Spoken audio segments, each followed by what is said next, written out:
Welcome everyone who's listening live and to everybody who's listening on the rebroadcast. This is Talking from the Cheap Seats with Rumble and The Gazoo. And as always, us armchair GMs or super fans, whatever you want to call us, we can just talk sports better than you, and it's on a proven fact.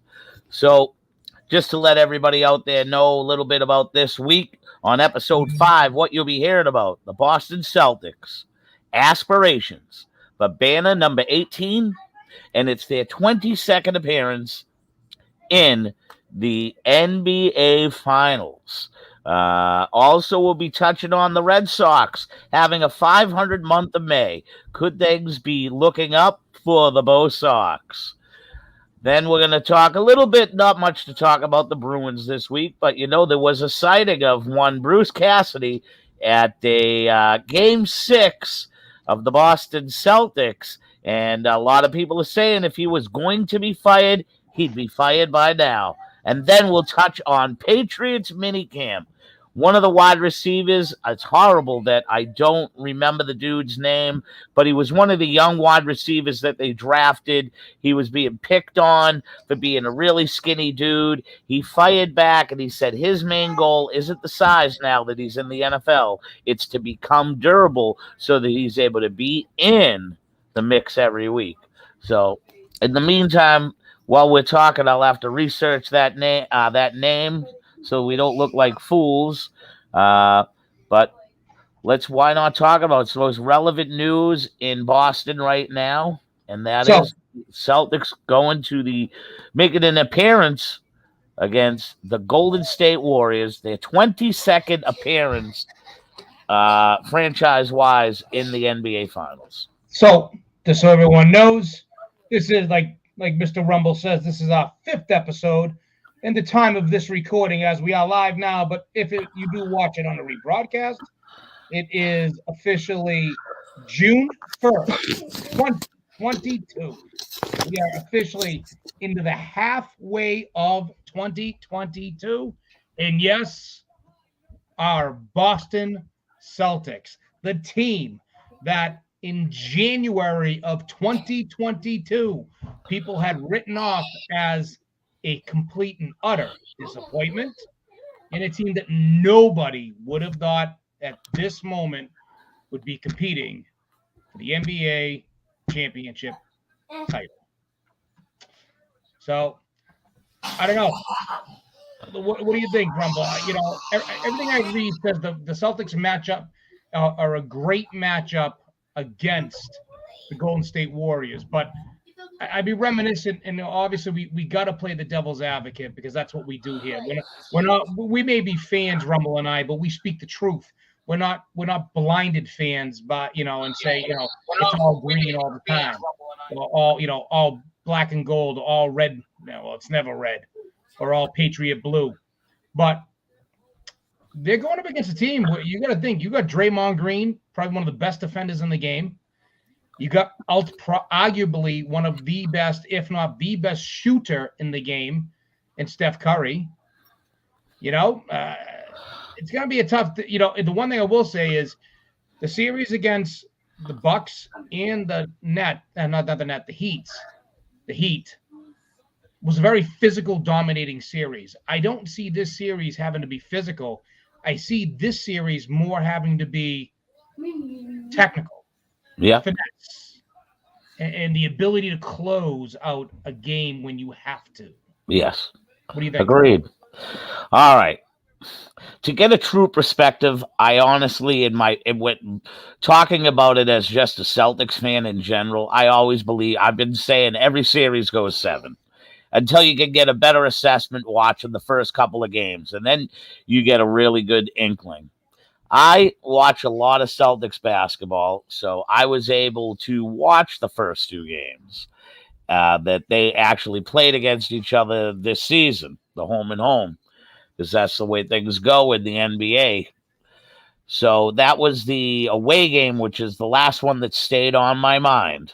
And that's the one where they accused the Marcus Smart game, right? Yes, which okay. it was there was no rough house. It was totally for anybody to think that it was malicious or that it wasn't. It was a basketball play and it happened. Uh, would we have on the Boston side of the flip coin if that had happened to say Tatum or Brown? We'd probably say, oh, but the way he fell, it really wasn't. But to get into that, I believe the Celtics blew Golden State out by like more than 20 points that evening. Wasn't somebody injured for Golden State though when that happened? Yeah, that's when Curry got hurt. So right, Curry that was got at the end of the game, but wasn't at the end of the game. It was before halftime. Oh, okay. It was before halftime, and the Celtics were already up by a dozen. And when that happened, that's when the whole thing. I think the Celtics at one point were up 40 points. They really put a stomp into them. And I had said to myself, imagine, and I'm not lying.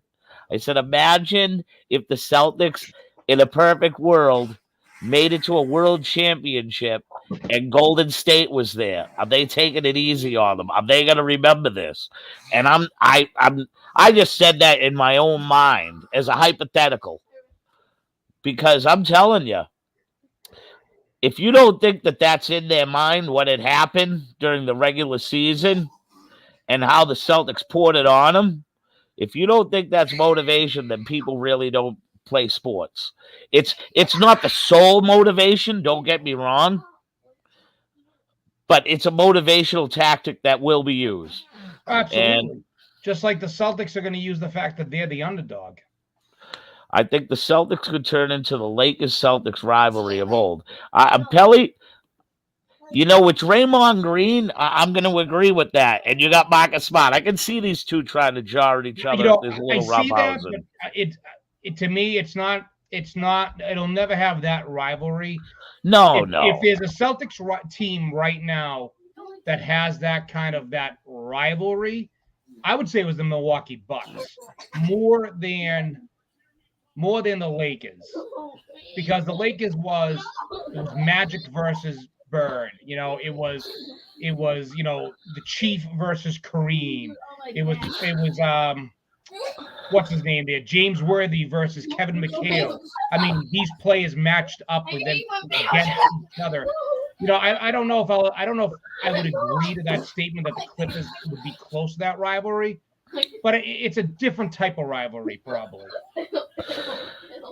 Do you know that the Celtics actually in the 80s played Houston twice and Houston twice also in the Houston series back in the 80s with Akeem Olajuwon I know. I remember. And Ralph Sampson. Those games were so physical. What great games! Oh, I completely remember. But again, back when it was Celtics Lakers, and it really was though. You had. It was, the Chief versus Kareem. It wasn't just Magic versus Bird. Chief versus Kareem, like I said. Then you had McHale, James Worthy. You're thinking, the East Coast, West Coast thing, that used to be big. It's not as prevalent as it used to be.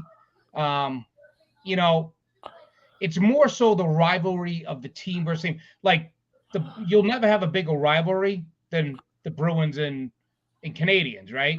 But the Bruins and Toronto Maple Leafs have built their own rivalry. Yeah, because the Bruins take them out of the playoffs. But I have to beg to differ to a certain extent. As a hockey fan, you're absolutely correct. Montreal, Boston, huge rivalry. Red Sox, Yankees, just as huge as a rivalry. As well as I do. I'm just saying for basketball, it's no matter what it will be. It would, even when the Celtics faced the Lakers in 2008, 2010, with a totally different flip franchise, it felt like 80s Celtics Lakers rivalry, just because it was Celtics Lakers. Right. But but there was an intensity though. Yep. Because you had Kevin Garnett, who I think really helped breathe that rivalry because of his intensity. And it just there's no person right now, that I don't get that sense of rivalry between Golden State and the Celtics. What I feel is the best team in the West is playing the best team in the East. I don't feel that it's So you the don't feel dreaded that rivals sort of like playing each maybe other. tension could occur because of the fact that Golden State believes that the Celtics play dirty, injuring their best, that maybe things could get a little physical and we could get Listen, it's the a playoffs. good little spizzack going on? Now, you know why? Because I don't think anybody's going to risk getting fucking tossed a game or two at this point.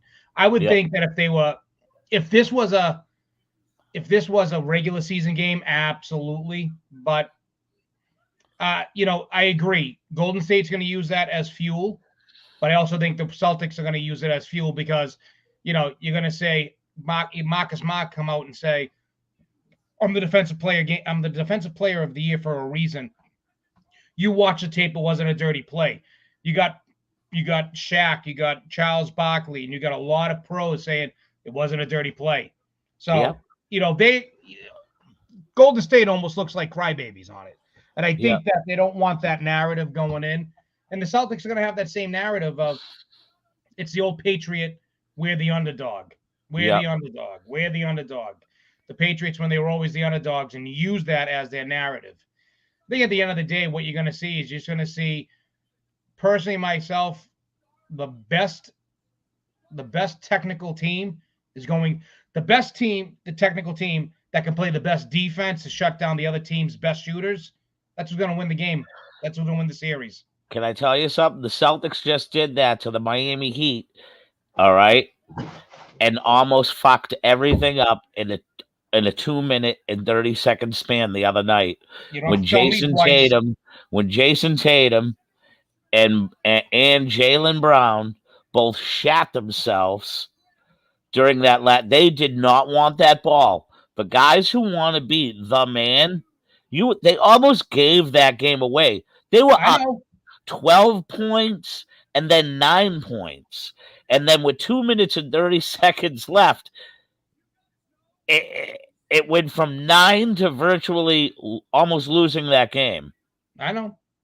That's why I'm telling you that I think that the Celtics, I'm going to go on and say the Celtics should be the underdogs. They played like an underdog in the Miami series. They should never have lost Game 6. Yes. That series should have been over in 6. It's okay. We'll not play well again because Smart will be on them. Best defensive guard against the best offensive guard in the league.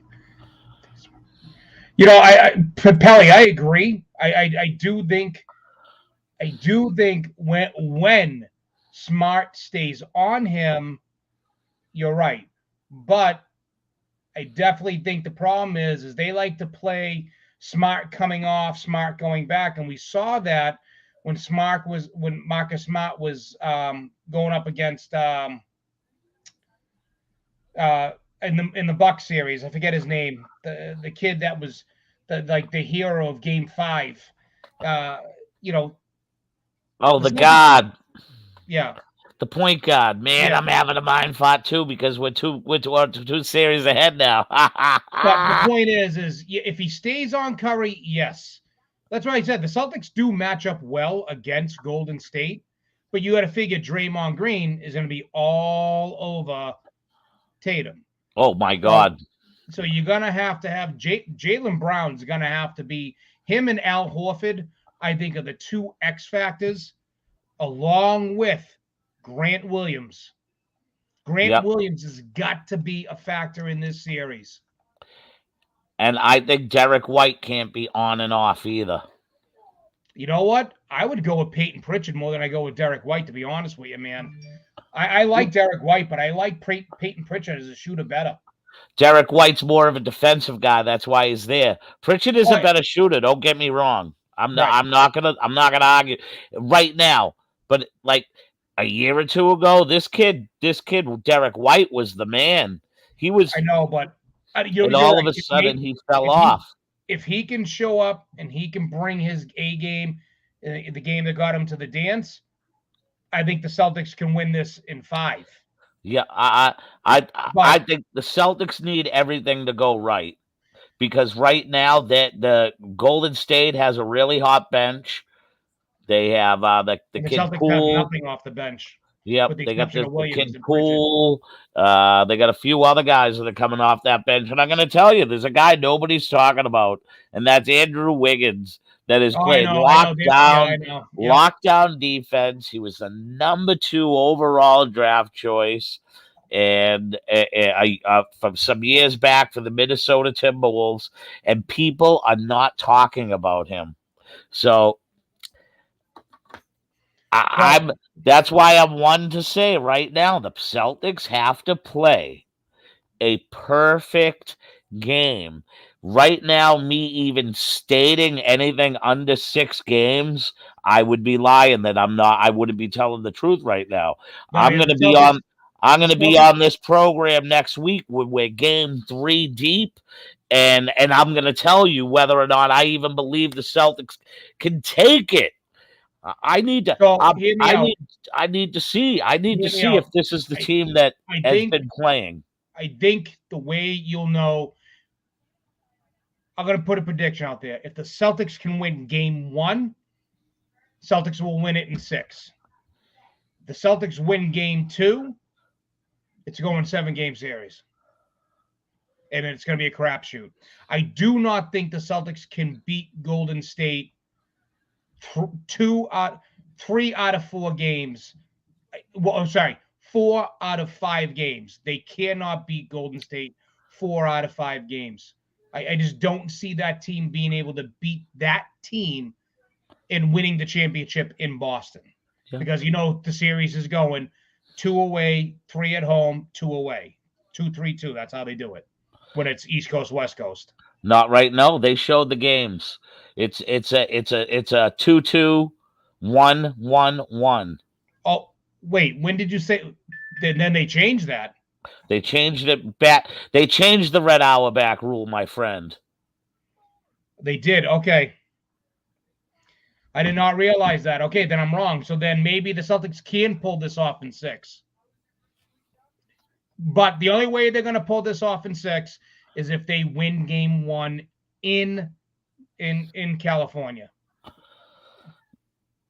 Pelly, I totally agree. The Celtics defense won them ball games the last half of the season. But, and you're going to have to agree with us, we also seen in the last 2 series the Celtics proverbial hurdle that which is they were showing characteristics of the beginning of the season where they would be ahead for 3 quarters and give the game up in the 4th quarter. That was their biggest flaw at the beginning of the year, was not knowing how to close out the game. And I watched if I have to say, I watched 95% of the Celtics games this year. And the beginning of the year, I watched a shitload. I almost wanted to tune myself out because I'd be watching and be invested for 3 quarters. They'd be up by 15, 20 points. And all of a sudden, after the 3, end of the game, they're losing by 10 after being up by 50. And I wondered, I was just like, how is this guy even the coach? And I remember going through some Facebook groups that talk about the Celtics, and they were already calling for Ime Udoka to be fired. It was all over the radio. They were talking about trading Jaylen Brown, trading Jamarcus Smart. But hey, at the end of the day, the team did turn it around, and they started playing the way they meant to. But I think part of that was because probably Ime Udoka, if anybody, sat down Marcus Smart, Al Horford. First, Al Horford, you really saw a different player in the second half of the season. And I think Al Horford really stepped it up as a guy who can be a leader without having to be the leader of a team. He was a leadership voice. Yes. Yeah, but I think the biggest thing was Marcus Smart, him saying, Marcus, you're a defensive player. Stop shooting the fucking ball. Play defense. You're not the key player on the team. That's a shared role between Jaylen and Tatum. And you need to be a support system to that. And I think he finally bought into it. You also got to remember, too, you had the emergence of Robert Williams and Grant Williams. That was huge for the development of this team. So, you know what? I'm going to go on my prediction. I'm going to say Celtics in 6. I do think at the end of the day, the Celtics will pull this together and win it in 6. I will not give my prediction until a week from now. No. It's prediction time. Series hasn't started. You can't pull that. Give me a prediction right now. Celtics in Based off of 7 what you see games. right now. Celtics in 7 games, and it's for the mere fact that the Celtics have played well on the road and have come away with major victories on the road. And I just see this being a road victory, and I see it going 7 games. I see a game where you shut down Curry, but you can't shut down Wiggins, and you can't shut down Klay Thompson. And then they got this kid Poole that's been coming off the bench, Horford's averaging gonna shut down Klay Thompson. Listen, Capelli, the Great Gazoo, I hope you are right, but I believe this is going 7, and the Celtics are winning it on the road in Golden State, and then it will be duck boats, and we'll be celebrating the 18th championship in Boston Celtics history. You said the Celtics have only been the championship. So we got to think the Celtics have been the champ only 22 times with 17. But you're telling me they've only lost 5 times in the championship. And of those 5, we've seen 2 of them against the Lakers, one in the 80s and one in the 90s. When else did they? Okay. Now, do you want to know the first time that that we ever suffered defeat on our floor was the Lakers against Larry Bird's Celtics? Was what? That was what, 88, 85, whatever it was, 86? 80, yeah, something like that. Yep. How many championships did Bird win? 2 or 3? Bird won 3, Magic won 5. Magic won 5? Oh, that's right. No. Did Magic win 5? Magic won 5. The Lakers beat? They beat us twice. Yep, they beat us twice. They beat the Detroit Pistons twice, and they beat the 76ers Magic's first year. He was the only rookie in NBA history to start at all 5 positions in the NBA championship series. That's right, because Bird won it in what? His first year he won it in 81. Yep. They won it in 81, 83, and it was an 81, 83, 86, in 86, right? Yep. And then, that's right. And then Magic won it in, what was it? 1980. 80, yeah, that's right. 80, 84. Yeah, you're right. Okay, that's right. We won it 5 times. Yep. But anyway, so, that's a shocking number to know that they've been there 22 times and only lost 5. Yeah. I did not know that. Oh, yeah.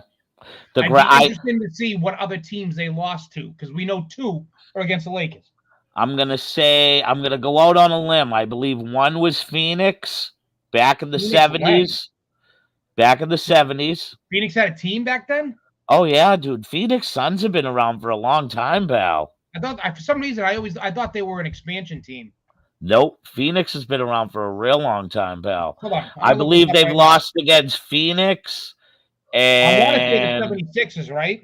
I think the Milwaukee Bucks back in the day when they were led by Wilt Chamberlain, Kareem Abdul-Jabbar, known as Lou Alcindor during those days, and Oscar Robinson. Okay, hold on. I'm gonna look this up. Just give me a second. Championship finals history.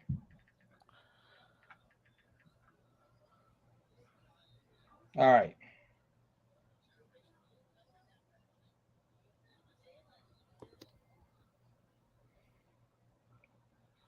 Yeah, Celtics 81, 84, 86, 2008. Those were the Bird years. And then, all right. So who did they lose to? Oh, here. How many things, blah, blah, blah. Hold on. Doing some research. Here we go. They won it. So Celtics, obviously, we know 17 years. They won it 57, 59, 60, 61, 62, 63, 64, 65, 66, 68, 69, 74. Oh, that's just showing the championship finals appearances. It doesn't tell me. Doesn't say the teams that they lost to. Celtics and Lakers Lakers have 32 final. I did not know that. They've been in the finals 32 times.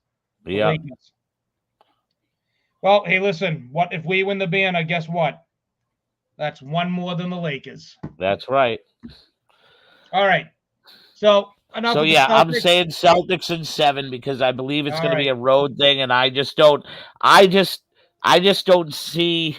I don't see how you can I'm just All right.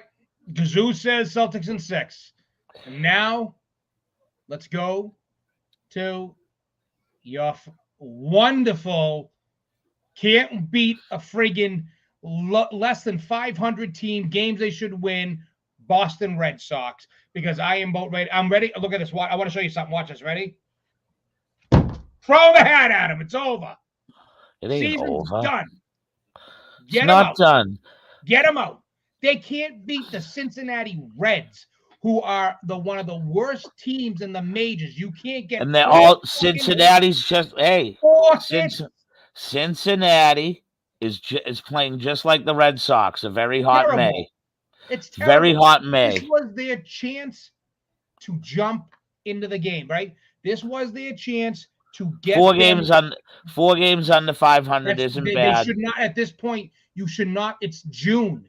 You've had 2 months to the season. It is now. You have 4 games under 500. The Milwaukee, Atlanta Braves, the world champions last year. I don't want to hear it. Well, played under 500 baseball. Okay, listen to me. The Atlanta Braves. If they had had a better April, May would have looked so bad. It was a 14. They didn't have a better April. You got to go by what they had, not what they could have had. It's what they did have. If they had a better April, and they showed us that they're shit. No, they've only showed a half weather fan like yourself that they're shit. No, I'm not a fair weather fan, buddy. I'm a realistic fan who sees they're up 4-1. They're up 4-1, right? Overachievers, and this year they're showing. How can you be overachievers when you are the only team? The only team in baseball with 3 guys that are batting over 300, 10 or more. Still on 4 games under 500, buddy. And they're about to be 3 tonight. They're up 3. They're up right now on Cincinnati. It doesn't matter. And they blew a game. And listen, I'll agree on this. This bad. No, they should be. They Why? should be. Because Why?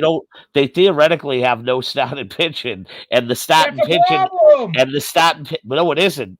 The bullpen holding the game's the problem. That kid came in on Friday night, and on Friday night the Red Sox gave up. I believe it was a 6-2 game, and ended up losing. Right, you shouldn't be giving up games like that. And that's their bullpen after they took the starting pitcher out. Yeah, well, that's a problem. But then last night they played the Cincinnati Reds on May 31st and couldn't muster 4 hits against that friggin' team. Did you watch the game? It was terrible. Your man, your buddy, you want to give $40 million a year to Xander Bogaerts couldn't even make a credible throw over to first base. Okay. Yeah, well, you had Trevor Story. It was his era. We're not talking about Trevor right now. Run on third base and struck out on 3 straight fucking pitches. They talked about that. They talked about that. Either way, 2-1 ball games are baseball games, Capelli. Listen to me. If me and you go to a Red Sox game, you're going to have to sit at the nosebleeders on the right-hand bleachers. I'm going to the nosebleeders on the left-hand bleachers because we can't agree. I'm just telling you. Right now, they're about to become 1-0 in the month of June. That's a win. Okay. 1-0 in the month of June. 50-50 in May. Everybody's climbing. You're never going to catch the Yankees. Wait. You just said it. Everybody's climbing. That means the Red Sox ain't gaining any ground if everybody's climbing. Tampa's going to stay mediocrity, 3-4 over 500, and the Red Sox will be there before. They have to play tougher and better games against their Eastern Division opponents. They got to hit the fucking ball. They played horrible against it. Like, to give up that game Friday night, And even Alex Cora said he's not going to make up any excuses that the flight came in at 5:30 a.m. and then the boys had to be back at the ball yard for a Friday night game. So, all right, I want to show you something. I don't know if you can see it. The Falcons have just announced the return of the red helmets for one game next season. Football Falcons. For the one game I used to love those helmets. But anyways, the Red Sox are what they are. They are who you thought they were. Al Green, whatever his name is, Dennis Green. They are who they thought you were, or whatever the hell he said. Well, that's you don't. As much as I love you, buddy, you don't understand the 162 game marathon. Yeah, they're not.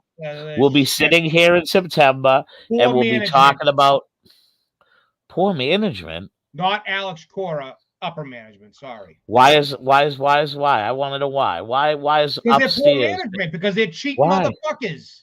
No, they're just waiting for the number 5 farm system in baseball so they can stick people in there. This conversation, the farm system's not winning you games at the major league level. They're going by the recipe. They're going by the recipe they had the last time. Yeah, well, the farm system. Farm system. Tell me the last great farm player that came through the Red Sox farm that they've kept and won them championships.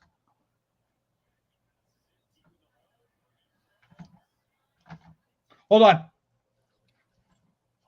It's because they're cheap after a while. Thank you. Poor management, poor ownership. Sell the fucking team. Sell to somebody who gives a shit. So you can't say that they don't give up, that they haven't progressed with players in the farm system, because they have. I heard a good statement today on the radio. It was Maserati. I mean, Maserati's a pretty smart guy, and they were talking about their payroll this year is upwards of $240 million. And he goes, $240 million for a bridge year? Yeah. There's a problem there. Yeah. I don't know where, I'll be honest with you. A lot of them is a big dent in that. I mean, yes. What's he getting, $30 million? Oh, yeah. Yeah. Fucking waste of space. Yeah, he is. He's done. Dude, he's done. He can't pitch no more. He should stop because he can't even pitch out of bullpen. He can't stay healthy. I heard he's down in Florida doing that now. But he can't stay healthy, dude. I mean, the guy hurt himself throwing, motion throwing or whatever it was, and he's been out for what now? 3 months? He's coming. They said that he will be back in the Red Sox pitching rotation the first week of July after the Toronto series, which ends the month of June, because he's one of the unvaccinated ones. Yeah, but my whole point, but he is frail as a mother. I'm never going to deny that. Michael Kopech right now is 1-1 with the 1.58 ERA for the Chicago White Sox. I know, but listen, hey, you know what? They should have never re-signed him. Good signing when you got him. I think you got your money's worth the first time. Oh yeah. Not the second time. No, not. They should have did to him what they did to John Lester. Let him go. Yeah, they should have. And you know what? They probably should have kept John Lester because he stayed healthy enough. He still pitched. Yeah. Got more out of John Lester the last 5 years. And he helped Chicago get to the world title. Yeah. So. But all right, I'm done with the Red Sox. If you want to continue talking about Red Sox, be my guest. But I got nothing. I'm just saying. I believe that they will improve this month. And when we're talking on July 1st, there'll be 3 to 4 games over 500, and they'll be battling for that third place spot against Tampa.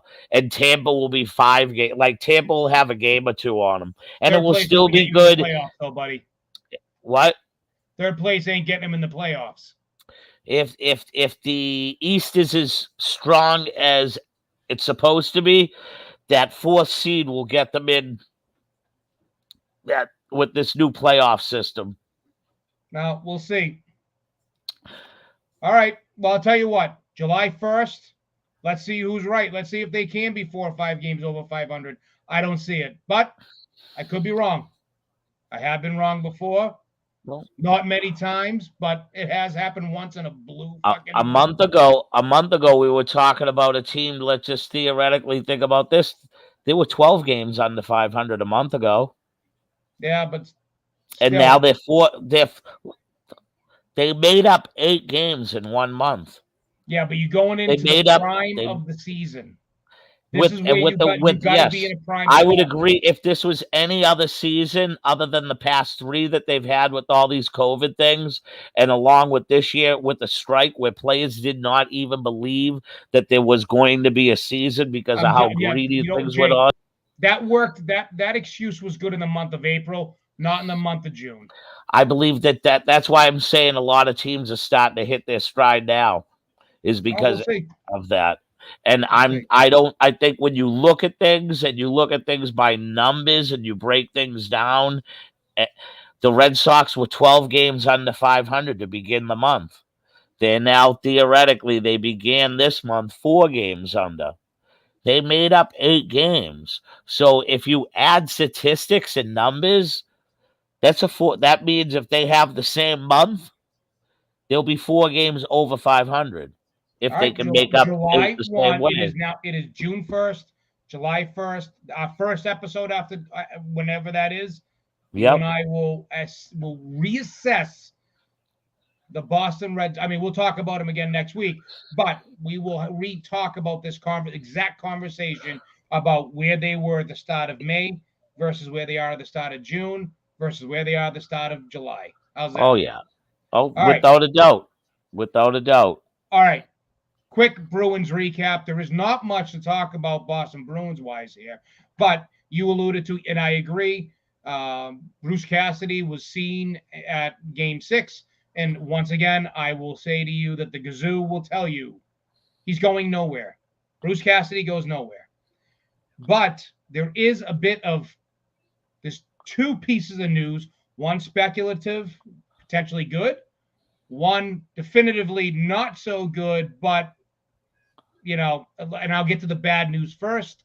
Brad Marchand is having surgery, will be out and miss at least 6 months. Ultimately, will miss the first 2 to 3 months of the season. Potentially Yes. won't see him back till January. Ideally, maybe we'll see him back for the Winter Classic. Unfortunate, but it's an injury that Ray Bork was on. The great number 77 himself was talking about today, and talking about differences of injuries from his time when he played to times now, and that Marchand's in a much better spot, in that he will, his injury, he'll be able to heal up fine and he'll be back. That's with that said, that's really It the was bad news. double hip surgery. Double hip surgery, but other play like Pasternak has had it. Other players have had it. I think you'll probably see. Unfortunately, I have a feeling that this is going to be the catalyst that puts a nail in the coffin for Patrice Bergeron to say, I'm done. But who knows? I do believe that Bergeron is waiting till after the Stanley Cup Finals are over to announce it, because he has such a respect for the game. But who knows? But there is a bit of good news, or a bit of speculative news. David Krejci has been playing with David Pasternak, as you know, over in the International League overseas. And Pasternak went on Twitter to say, hey, Dave, meaning to Krejci, when are you coming back to Boston? There are still rumors swirling that Krejci could come back to Boston for one final season. If that does happen, maybe then that sways Bergeron the other way. Again, speculative. We'll see. Other than that, free agency comes up next month for the NHL. The draft's coming up. Looking forward to seeing what's happening. A lot of rumors swirling that the kid Lysol is going to be probably given an opportunity at the NHL level, and that there's concern about Jack Studnicka, that he's had 2 years to try to break the roster, hasn't broken it, seems to struggle, and that there is one big thing right now. Brad Marchand's no trade movement has extinguished. Hopefully the Bruins don't trade him. I think that would be a dumb move, but that's really the only Bruins news or rumors that I can offer you at this time. There really isn't much to talk about other than the Stanley Cup championship finals. Not the Stanley Cup finals, but the championship finals have started. And my prediction is you're going to see the Tampa Bay Lightning versus the Colorado Avalanche in the Stanley Cup finals. And that is it for my Hockey Hot Minute. All right, so I'm going to recant it just a little bit. I am not as astute, but I have been following the Bruins a lot more on the news wire just so I can keep up with you. You know? Yep. And I can just say this as a sort of a Bruins fan, I understand the first two lines. You know what I mean? And right now, the way we're talking, to a certain extent, you've extinguished the first two lines to a certain degree, especially when it comes to the center position. If you take out of the equation Bergeron, and if Krejci don't come back, because I'll say this, Krejci may be old, but if you told me he was coming back so that he could help, he could just help in some way, shape, and form. Yes, absolutely. So yeah, and then. I mean, I'm not huge on the players per se who are the best or the free agents, but if you're telling me Brad Marchand is gone and not coming back, no, I understand this. Okay. What I'm saying, gone until January, and I don't care how advanced surgeries are. When you're playing hockey, I know I used to play pickup. And I used to skate from Boston. That's when there was a day off of school, I used to put my hockey skates over my shoulder with my stick and drag my sled and go up to the Fells Way, skate onto the pond, and then hit 7 bumps. And if there was still people on the ice after a day of sledding, I went back on for some more pickup. I later on played in an adult league like you did with all the fucking equipment on and did my thing. And I can't tell you how excruciating, if you're not playing hockey all the time, that your hips get into from the turning and stopping, and especially building your ankle strength back up so that you're not like you know what I mean? So when it comes to hockey, and we're talking hip surgery, I mean, I'm no doctor, but we're asking an awful lot of a guy who we're not just asking him to come back, but we're asking a guy that's been on the first line for basically the past 8 to 10 years, performing at an incredibly high level. And if the Bruins are struggling, imagine the prep. Like I don't think I'd want to be Brad Marchand at this point. Thinking about what you're asking him to quite possibly be doing 6 to 7 months down the road in the Bruins season, we're talking that we could be talking about legitimately not making the playoffs around here if these type of things do happen to the Bruins roster, especially a Bergeron going into retirement, a Marchand gone for 6 months. 7 months, and ask him to come back and be highly and be the Brad Marchand that we expect and always see. That's kind of an impossibility. See, hockey injuries are a little different.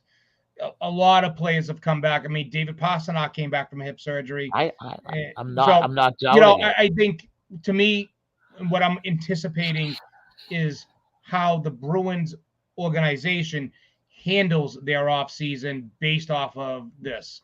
So, the next couple few episodes should be interesting, especially once free agency kicks.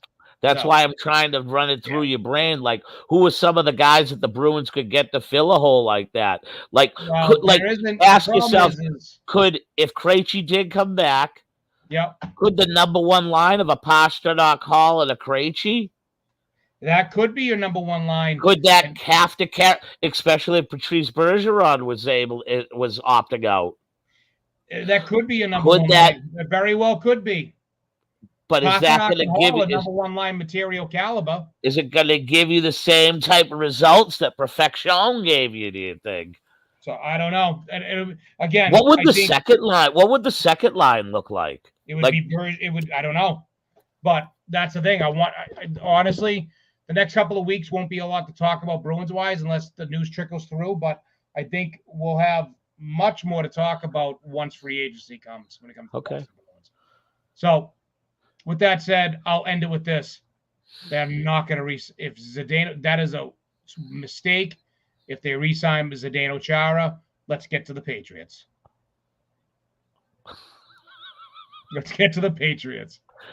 Chara for 1 year to end as a Bruin? Yeah, no, I'm good, thanks. He can't keep up with my 10-year-old on skates right now. He'll be sitting up on the 5th floor. Yeah. So, real quick, let's jump into the Patriots because they're wrapping up. They're doing their OTAs before they do their mandatory mini camps. Yeah. And Bill Belichick was working with the offense as well as the defense.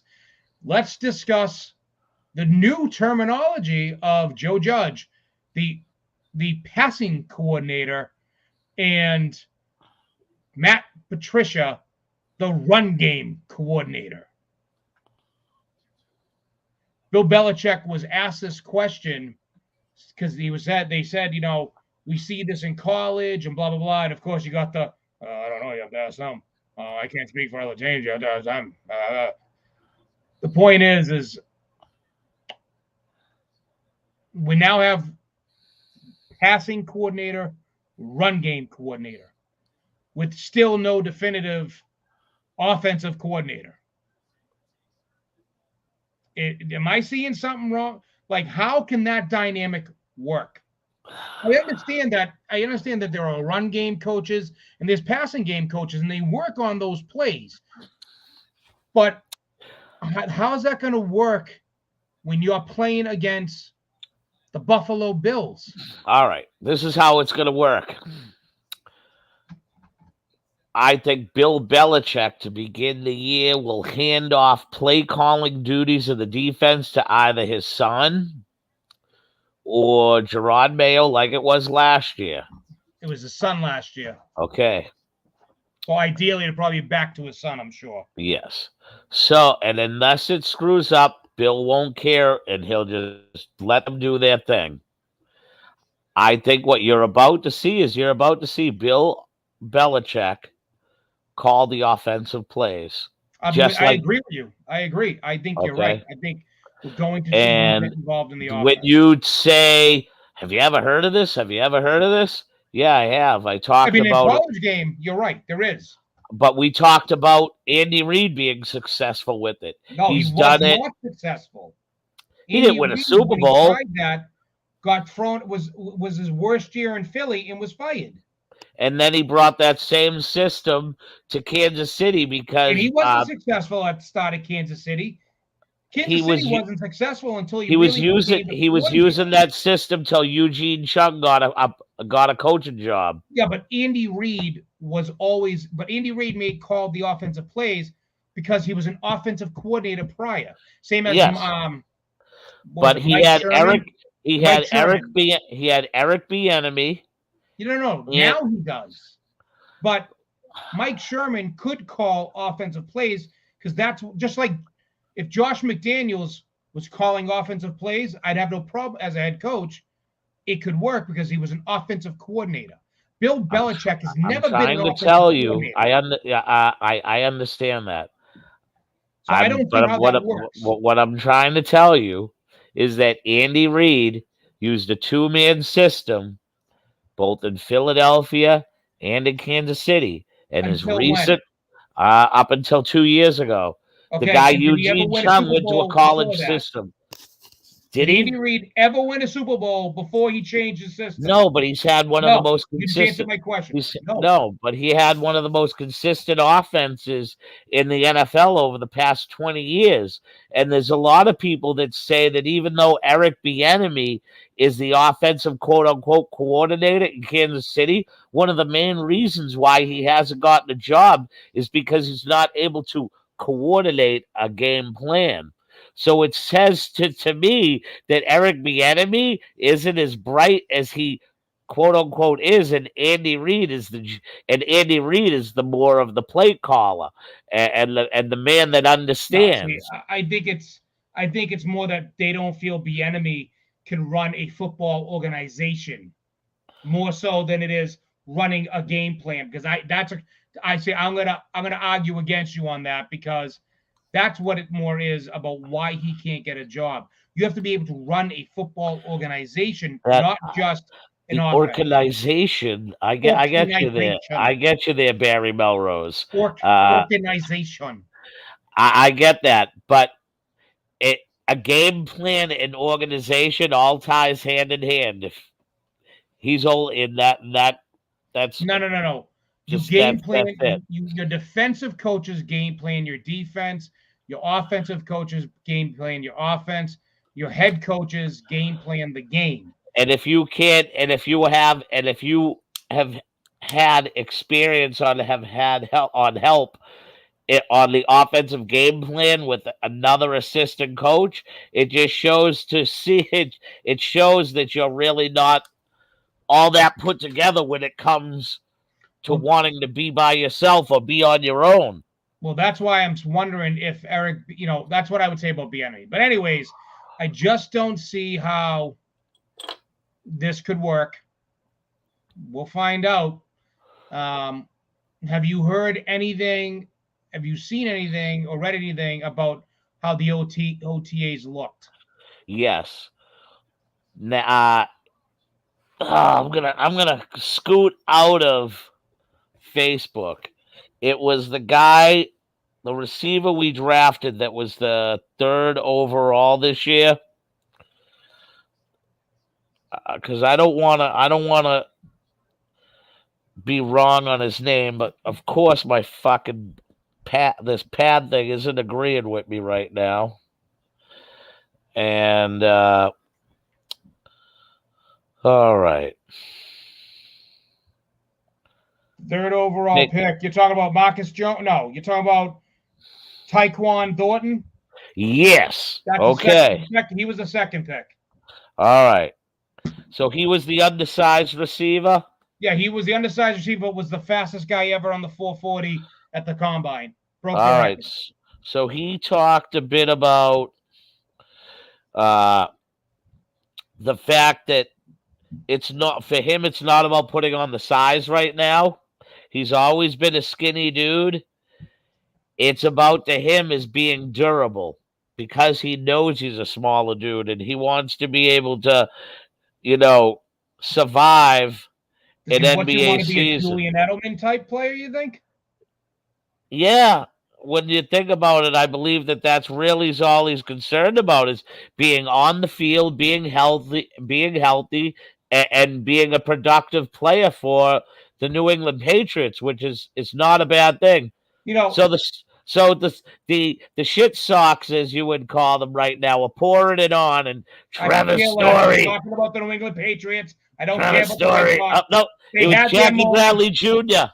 They bases clearing. Bases clearing. That's nice. He cleared the bases. Anyways. So he just wants to be a productive player. He wants to be in the scheme. Another guy that it's nice that some of these young dudes who have watched the Patriots way, this is a kid that wants to be here, and why I believe it's a name that we're going to hear of. All right, so I'm going to pose this last question to you because obviously our time is running short. I'm going to name them off. This is their tentative top 5 wide receivers. You're going to have Devontae Parker, Nelson Aguilar, Jacoby Myers, Kendrick Bourne, and this kid Taekwon Thornton. And where has all of a sudden our buddy number one what's his name? Henry, I believe. No, I'm talking Hunter Henry, but just the wide receiver. Not Hunter Henry, their draft choice that hasn't panned out. Is it his last name Henry or he's on the trade Harry? Yeah. Okay. I'm not even counting him. I don't think he'll be here. Anyways, okay. Take those five wide I'm receivers. going to tell you this right now. Jacoby Myers is playing for a respect contract. Okay. So I believe Jacoby this year with Mac. Well, let me they're all together. First, I want to pose the question: with those five receivers, do the Patriots have a true passing attack to their receivers? We know they have a passing attack to the tight end. Yes. We know they have a passing attack to their running backs. Yes, with James White if he's healthy. Also, Ramondre Stevenson and Damian Harris can all catch the ball out of the backfield. I'm talking about strictly the wide receivers. With those five that I named, do they have the ability to have a solid to quote unquote elite passing attack?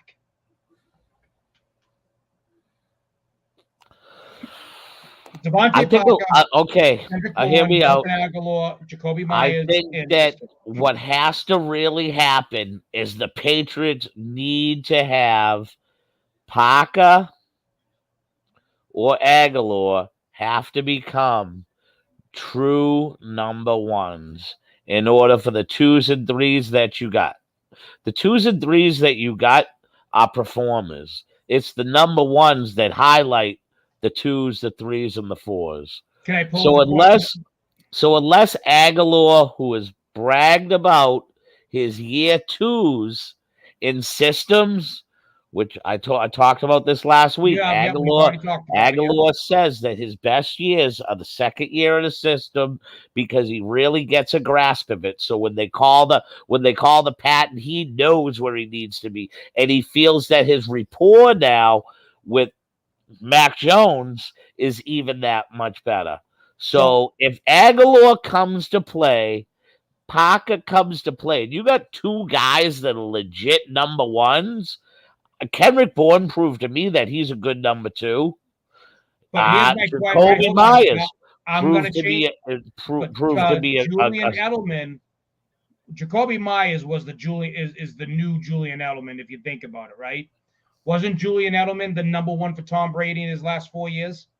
He was the true number 1 here, was Julian Edelman. Yeah, because he could trust that Edelman got open all the time. But how many third down situations were the Patriots in over the years? A lot of third down situations. But that's my point. Jacoby Myers technically is their number 1. To a certain extent. So number ones catch. Do you understand? Number ones catch touchdowns, and Jacoby Myers just caught his first. I get that, but this is the New England Patriots touchdown. Yeah, I understand. Patriots Jacoby Myers. It took him 3 years to catch a legit touchdown. I get that, but again, I go back to this is the New England Patriots. The last true number 1 receiver they had that was a true wide receiver that wasn't a third down, quote unquote, or short field wide receiver was Randy Moss. Yeah. Julian Edelman was a short field wide receiver. But my point is go on. Can they be an elite passing attack?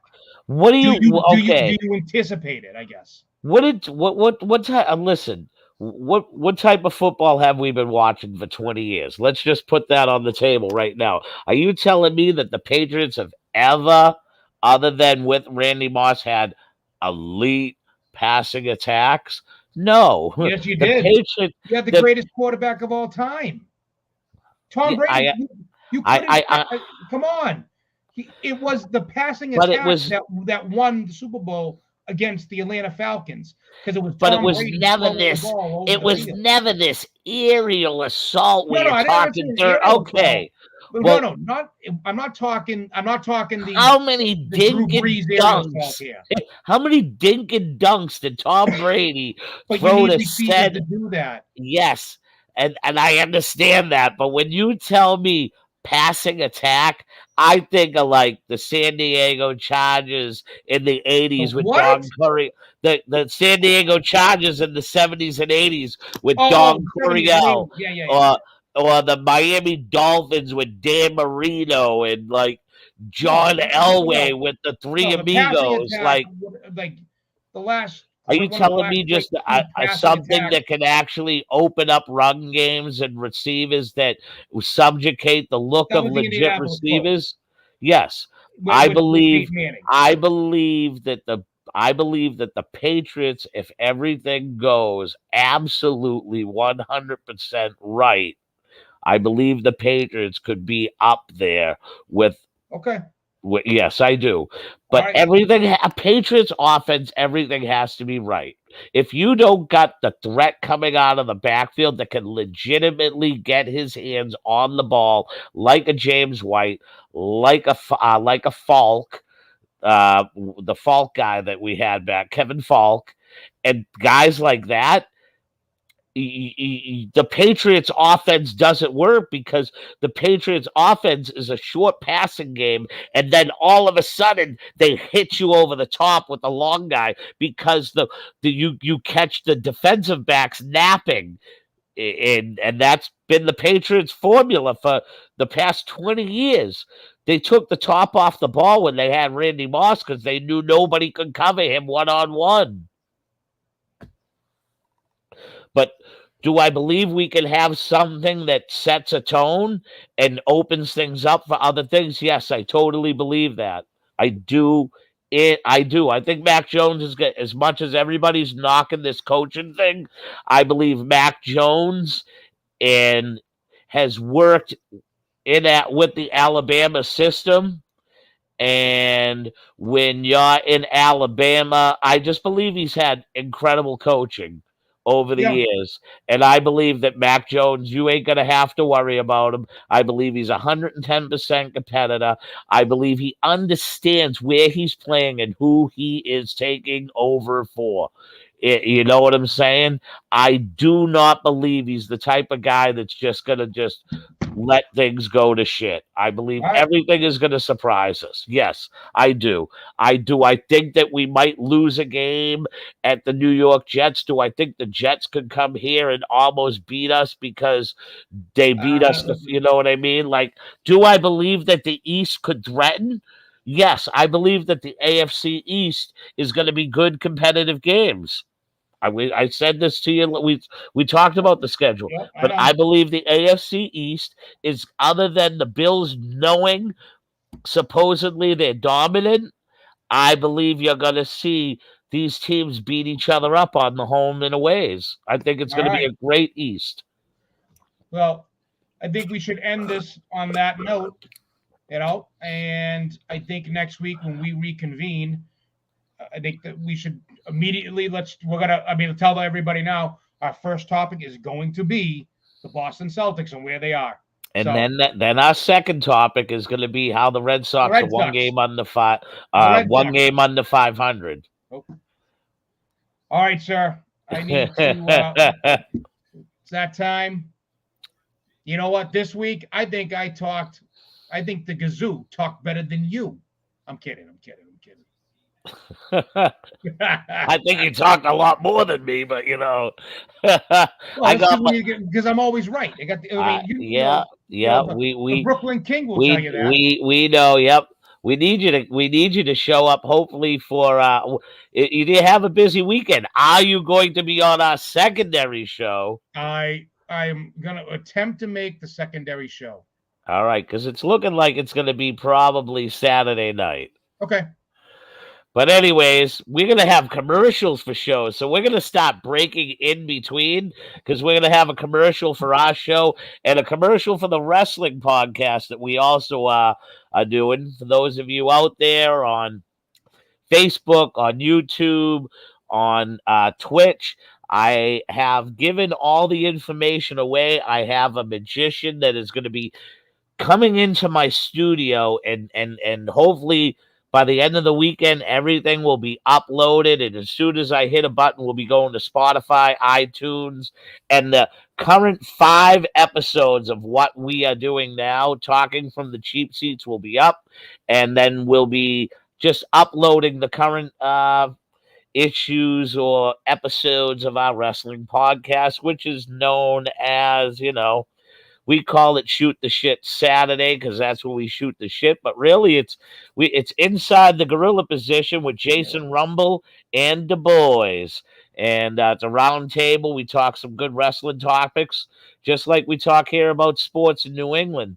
And let's be honest. Let's be honest. You talk good wrestling topics. You got one jabroni on there who thinks he knows everything, but yet somehow is always wrong. You have another jabroni on there who's a clown. I don't know. Then we got Adam Jack Pelly, the king of the bedroom podcast because he does it from his bed. And then, of course, you got the wise and powerful Gazoo. Yep. That we do. But so once again, these armchair GMs, a.k.a. the super fans, we talk the sports better than you once again this week. Join us next week live or, as we used to say in the old days, or on Memorex. Oh, my God. So I've had a great time. Yeah, floppy disk. Yeah. I've had a great time talking from the cheap seats. I am Rumble. I am the Gazoo. And we talk sports better than you. See you all next week. And to the best opener. And I want to give a shout out because I can tell you this. Tribal Wisdom, this song gets me fired up while we're in the studio just to talk the sports that we do. Thank you again, everyone. See you all next week.